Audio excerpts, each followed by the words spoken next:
छत्रपती संभाजीनगरमध्ये 23 वर्षीय गर्भवतीचा उपचारादरम्यान मृत्यू झाल्याचं समजतंय। छावडा रुग्णालयामध्ये गर्भवतीचा मृत्यू झालाय आणि मृतदेह घेऊन कुटुंबीय थेट पोलीस ठाण्यामध्ये पोहोचले। छावडा रुग्णालयावर गुन्हा दाखल करण्याची मागणी त्यांनी केली आहे आणि संतप्त कुटुंबियांनी उस्मानपुरा पोलीस ठाण्यात ठिय्याही मांडलाय। उस्मानपुरा पोलीस ठाण्यात बंदोबस्त सध्या तैनात करण्यात आला आहे। आणि या सगळ्याविषयी जाणून घेऊयात, आमचे प्रतिनिधी सुमित पवार आपल्या सोबत आहेत। सुमित, काय नेमकं घडलं होतं?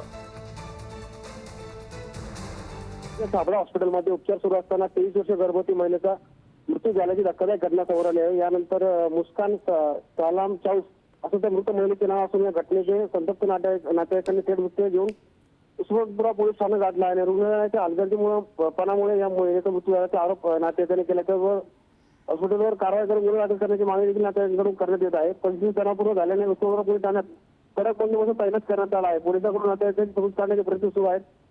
मात्र या घटनेमुळे शहरात एकच खळबळ उडाली असून आरोग्य विभागाकडून या प्रकरणाची चौकशी होणार का, हॉस्पिटलवर नेमकं काय कार्य होते, त्याबरोबर पोलीस काय कारवाई करणार हे देखील आता बघणं महत्त्वाचं असेल।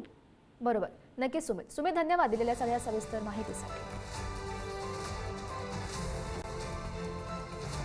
काय कारवाई केली जाते या सगळ्या प्रकरणात हे बघणं सुद्धा महत्त्वाचं असेल, कारण मृतदेह घेऊन कुटुंबीय हे थेट पोलीस ठाण्यामध्ये पोहोचलेले होते आणि त्या भागामध्ये सुद्धा सध्याची परिस्थिती बघायला गेली आहे तर बंदोबस्त सुद्धा तैनात करण्यात आला आहे। वही डॉक्टर ने एडमिट करे, कब से गुजर गई थी नहीं मालूम बच्ची।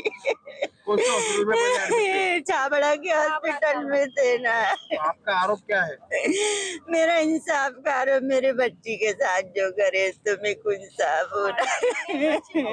मार दिए डॉक्टर लोगों ने किया? डॉक्टर से हुआ